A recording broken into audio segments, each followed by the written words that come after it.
And this is where I'm going to give you some rules for the way you look at your images. So the first thing you have to do is look for a story. Now, in our case, this is a travel photograph, this is a landscape, so the story is the castle in fog. That's the story. So I found a story and I've looked at it. In the old days, we'd look at the contact sheet and we'd say, okay, I'm looking for a story. Oh, there's people right there. I'll look at that one. So I'm going to zone in on these people and I say, okay, I'm photographing people here that are looking at St. Peter's Cathedral.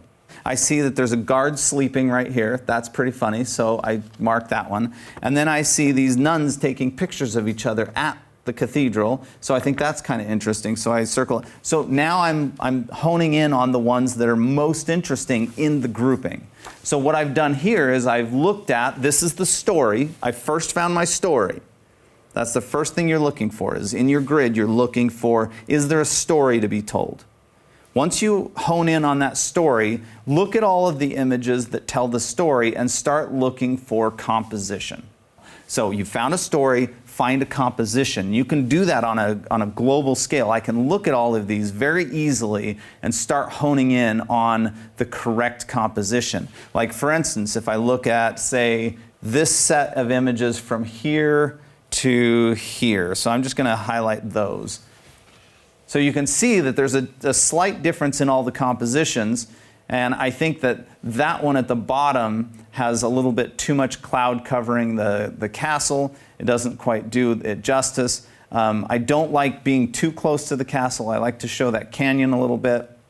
And so I'm really gravitating towards the top, the one on the middle of the top and the one on the right, simply because it gives me a little bit of space in the castle and it gives me a little bit of the canyon so I can see it. But I find that this one specifically, I don't like the river at the bottom because it kind of distracts from the castle. So I'm more interested in that one. It was very easy to come to that conclusion because I was looking at multiple images at one time, the same way I would have done if I were looking at it on a contact sheet. So, rule number one, find a story within your contact sheet. Rule number two, look for a composition comparatively.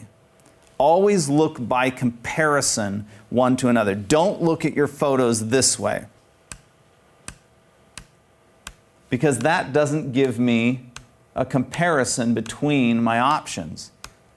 I can't make good decisions this way. The best way for me to make decisions about photographs, and here's another, this is looking at the castle from down below.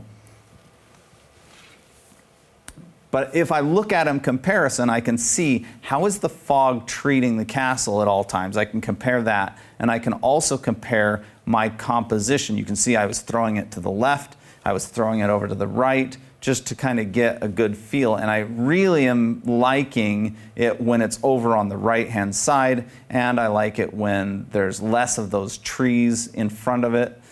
So I'm really liking this one, this second one, the best probably. So I'm going to look at that one, and that's going to be my selection. So it's easy to find images if you're looking at them in comparison one to another.